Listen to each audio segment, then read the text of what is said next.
नमस्कार, मेरा नाम आलोक है। आप लाइव स्ट्रीज देख रहे हैं। देखिए, कैबिनेट की बैठक हुई है। मुख्यमंत्री नीतीश कुमार की अध्यक्षता में कैबिनेट की बैठक हुई है अब से कुछ देर पहले, जिसमें 45 एजेंडों पर मुहर लगी है। देखिए, इस वक्त की बड़ी खबर है, नीतीश कुमार की अध्यक्षता में कैबिनेट की मीटिंग हुई है लंबे समय के बाद और 45 एजेंडों पर मुहर लगी है।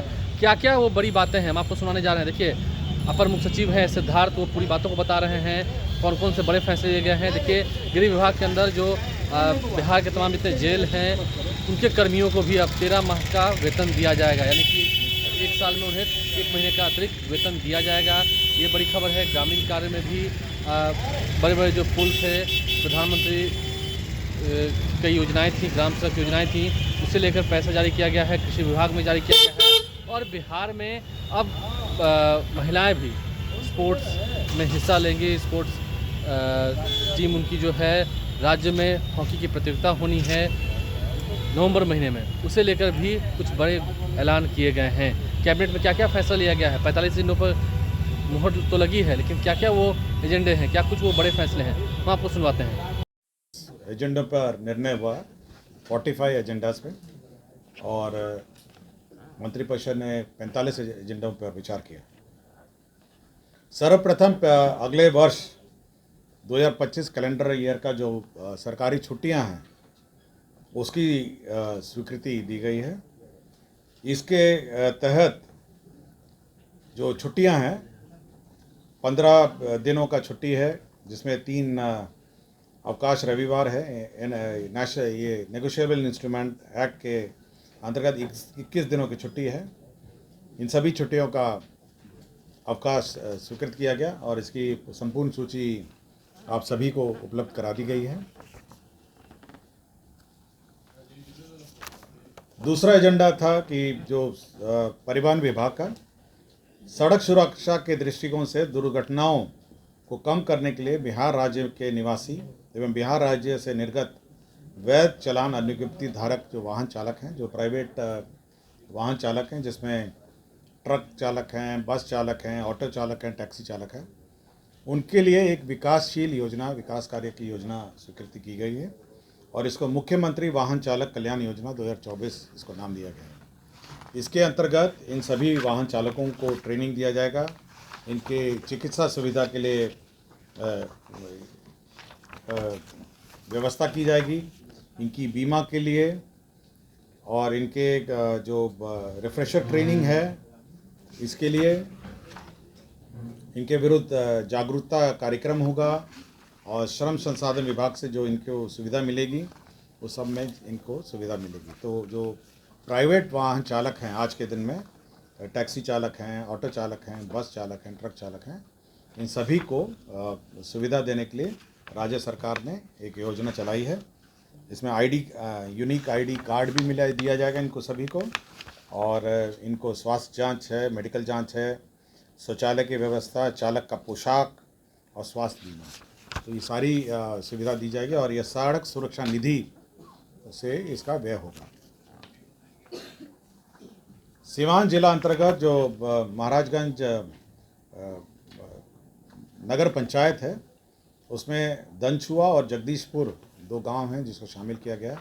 आज के दिन में जो ग्राम दनछुआ और जगदीशपुर किसी में भी इंक्लूडेड नहीं थे, तो इनको अब नगर पंचायत महाराजगंज में इनको जोड़ा गया है। कल बापू टावर का उद्घाटन है, कार्यक्रम है, और इस बापू टावर का संचालन के लिए एक बापू टावर समिति का गठन की स्वीकृति बिहार सोसाइटी रजिस्ट्रेशन एक्ट 1860 के अंतर्गत निबंधन का स्वीकृति दिया गया है। तो कल बापू टावर का उद्घाटन का कार्यक्रम है और उस बापू टावर के संचालन के लिए यह समिति की गठन की गई है। उद्घाटन मैं आपको डिटेल देता हूँ।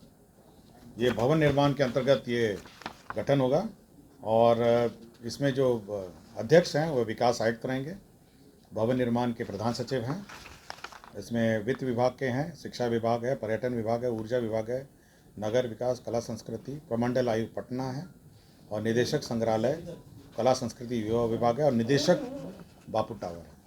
इतने लोग हैं। राज्य में जो सीएनजी और पीएनजी पर वैट है उनके दरों में कटौती की गई है और ऐसे उपभोक्ता जो 50 SCMD से नीचे खपत करते हैं, 40 नंबर CNG और PNG, तो उसमें वैट की दरों में 20% से घटाकर 12.5 किया गया है और PNG में 20 घटाकर 5 कर दिया गया है। तो ये औद्योगिक क्षेत्र में, इंडस्ट्रियल एरिया में जो PNG और CNG यूज़ करते हैं उनको यह सुविधा होगी। और जो दर है 12.5 20 से घटा के CNG का 12.5 और PNG का 20 से घटाकर 5 कर दिया गया। नहीं, ये जो कंज्यूमर्स हैं, बहुत सारे कंज्यूमर्स हैं ना आपके, बहुत सारे जो 50,000 से नीचे जो कंज्यूम करते, जो भी इंडस्ट्रियल कनेक्शंस हैं, कमर्शियल कनेक्शंस हैं।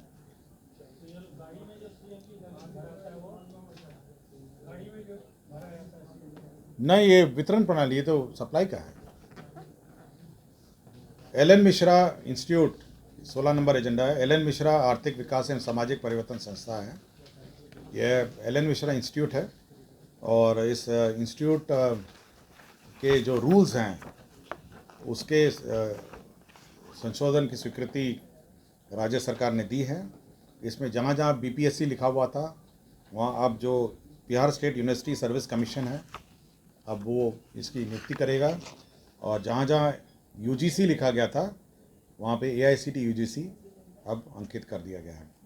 तो अब इस संस्था में अब जो नियुक्ति की प्रक्रिया है वह अब Bihar state university service commission कर सकेगा और AICT नॉर्म्स के अंतर्गत यह संस्था संचालित होगी। तो LN मिश्रा इंस्टीट्यूट है जो हाई कोर्ट के सामने है, ये उसके सेवा में होगी। उस जो रूल था वो पुराना रूल था ना, जब टेक ओवर हुआ था तो UGC के हिसाब से था और नियुक्ति जो थी वो BPSC का प्रावधान था। तो BPSC के स्थान पर अब हो गया है ये यूनिवर्सिटी कमीशन हो गया है और AICT अभी मैनेजमेंट जो इंस्टीट्यूट है वो सब AICT नॉर्म्स हैं, इसलिए AICT का प्रावधान किया गया। यह गृह विभाग का संलेख है 44 नंबर। इसमें बिहार राज्य के काराओं और इनके कक्षपाल संवर्ग में वैतनिक अराजपत्रित कर्मियों, कक्षपाल, उच्च कक्षपाल, मुख्य कक्षपाल को बिहार पुलिस के अराजपत्रित कर्मियों के समान प्रत्येक वित्तीय वर्ष में 1 माह का वेतन 1 मंथ ऑफ एक्स्ट्रा सैलरी दे होगा। आपको जानकारी होगा कि जो पुलिस में अभी दे है, अब यह कक्षपालों को लिए भी 1 महीने का यह राशि दे होगा। भवन निर्माण विभाग 35 number agenda, doctor APJ Abdul Kalam science city का निर्माण किया जा रहा है। आपको जानकारी होगा यह साइंस सिटी राजेंद्र नगर में निर्माण किया जा रहा है।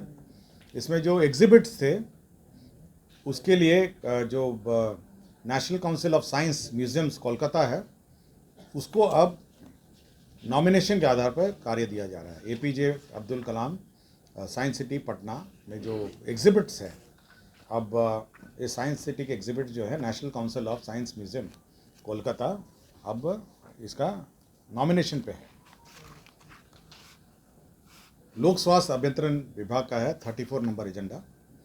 पंचायती राज विभाग के जो नियंत्रणाधीन है पंचायत हैं 169 हैं, अपूर्ण वार्ड हैं और लोक स्वास्थ्य अभियंत्रण विभाग के नियंत्रणाधीन ग्राम पंचायत में वार्ड कार्यान्वयन प्रबंध समिति के माध्यम से 11 अदद अपूर्ण वार्डों अर्थात कुल 180 वार्डों में जो जल आपूर्ति योजना है उसको पूरा करने के लिए 28 करोड़ 63,43,000 रुपये यह स्वीकृति किया गया।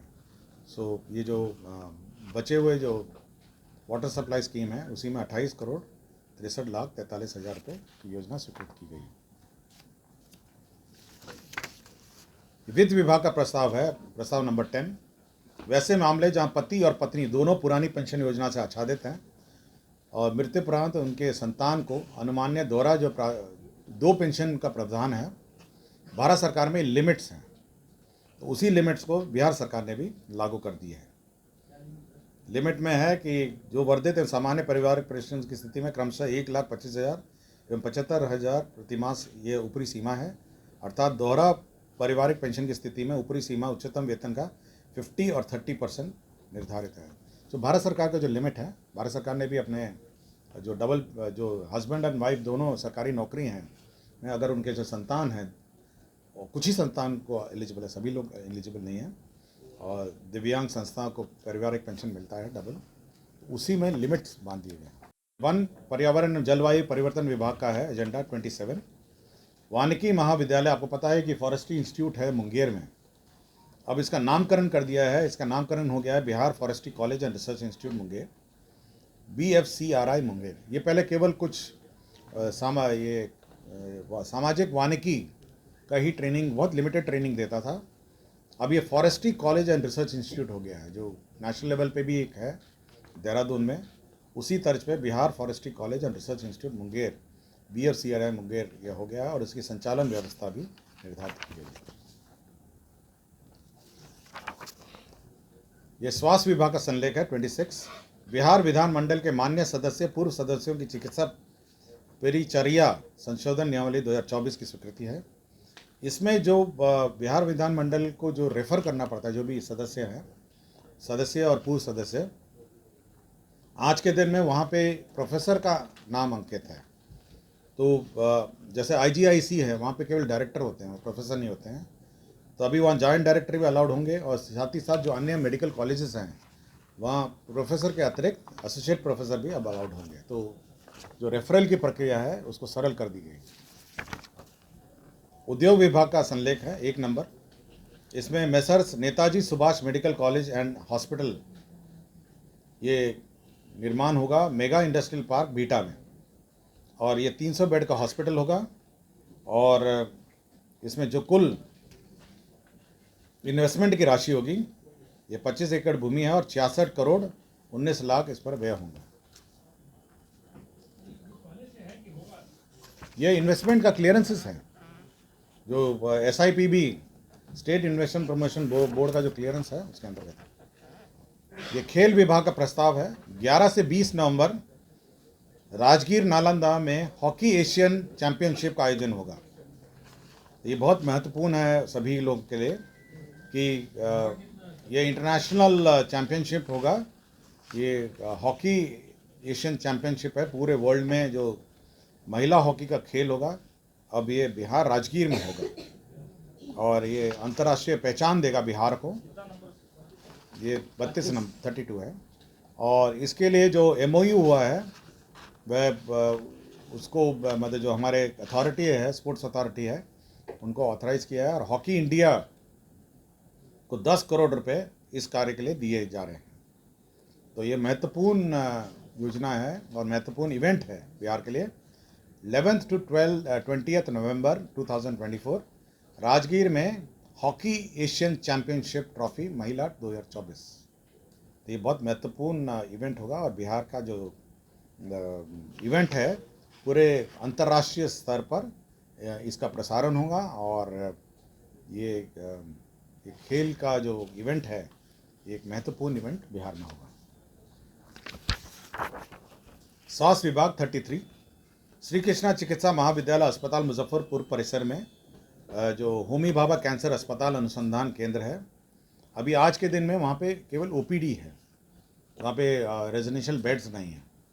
तो अब पैलिएटिव केयर है, जो अंत समय जो देखभाल, बहुत क्रिटिकल स्टेजेस में जो केयर है, अब उसके लिए 100 बेडेड हॉस्पिटल होंगे, और साथ ही साथ जो अभिभावक होंगे उनके लिए एक धर्मशाला भी निर्माण होगा, और इसके लिए 1 अरब 12 करोड़ रुपए व्यय होंगे। तो ये भवन जो है ये मुजफ्फरपुर में अवस्थित होगा। इसका जो संचालन है वो होमी भाभा कैंसर अस्पताल अनुसंधान केंद्र मुजफ्फरपुर ये संचालित करेगा, और ये 100 बेडेड है, और 1 अरब 112 करोड़ का ये प्रोजेक्ट होगा। और ये पैलेटिव केयर है, बहुत ही जो क्रिटिकल स्टेजेस हैं, जो जिनको एडमिशन होता है और लास्ट स्टेजेस में होंगे, ये उन मरीजों के लिए सुविधाजनक होगी इलाज के लिए, और साथ ही साथ उनके अभिभावक को लिए भी। ये अल्पसंख्यक ये हॉस्टल्स का स्वीकृति दिया गया है। मैं केवल स्थान पढ़ देता हूँ और अमाउंट पढ़ देता हूँ। इसमें बिहार राज्य अल्पसंख्यक आवासीय विद्यालय है, आपको जानकारी होगी कि बिहार राज्य अल्पसंख्यक विद्यालय हैं। इसमें 560 बेड होते हैं, तो 560 बेड होते हैं बिहार राज्य अल्पसंख्यक आवासीय विद्यालय। और यहाँ पर अब मैं स्थान पढ़ देता हूँ। ये मुजफ्फरपुर में वक्फ की ज़मीन पर वो मुजफ्फरपुर के वक्फ की ज़मीन पर 55,55,69,000 55,55,69,000 है ये मुजफ्फरपुर में वक्फ की ज़मीन पर। मधेपुरा जिला अंतर्गत रसलपुर धुरिया में 560 ये आवासन वाला है, सेम योजना है, 56,52,00,000। सुपौल में है ये वीरपुर अनुमंडल में बसंतपुर अंचल में मौजा कोचा गामा में 560 आवासन वाला है। ये दोनों कैसी जमीन पर है? ये भी वक्फ की जमीन पर है। ये आपका बिहार, ये वक्फ नहीं लिखा है, वक्फ केवल एक ही जगह लिखा हुआ है, बाकी बिना वक्फ का लिखा हुआ है। 49.73 जगह स्थान नोट कर लिया आप लोगों ने। एक आपका मधेपुरा है जो 56.52 है, मुजफ्फरपुर जिला अंतर्गत वक्फ की भूमि है जिसमें 55.55 है। आपका सुपौल वीरपुर अनुमंडल में बसंतपुर अंचल में है, ये 49.73 है। क्लियर हो गया तीनों योजना? अब तक कितने की मंजूरी हुई है? 3-3 करके हो रहा है। मैं आपको केवल आज के कैबिनेट का ब्रीफिंग दे रहा हूँ, इसके लिए अलग से जब अल्पसंख्यक विभाग का ब्रीफिंग होगा वहाँ पे पूरी कार्य योजना के बारे में आप जानकारी प्राप्त करेंगे। प्रधानमंत्री सड़क योजना, ये ग्रामीण कार्य, ये प्रधानमंत्री सड़क योजना है जिसमें पूर्णिया जिला के अमौर प्रखंड में हरिपुर मल्हाना में पुनरीक्षित प्रशासनिक स्वीकृति है 35,54,00,000। प्रधानमंत्री ग्राम सड़क योजना पूर्णिया जिला का अमौर प्रखंड के हरिपुर मल्हाना। प्रधानमंत्री ग्राम सड़क योजना में पूर्णिया जिला के ही अमौर प्रखंड में NH 57 कस्बा गढ़वा पथ, इसमें 30,74,05,700 रुपये इसका पुनरीक्षित प्राकलन है। तो मंत्रिपरिषद की बैठक में कौन कौन से बड़े फैसले लिए गए हैं वो आपको विस्तार से बताया गया है। इस वीडियो को आपने देखा है, आप लाइव से बने रहें, हमारे चैनल को सब्सक्राइब कर लें। दशहरा के त्यौहार से पहले ये कैबिनेट की बैठक थी जिसमें 45 एजेंडों पर मुहर लगी है। हमने आपको वीडियो के माध्यम से सब बताया है। हमारे चैनल को सब्सक्राइब कर लें, साथ साथ पेज लाइक करें। धन्यवाद।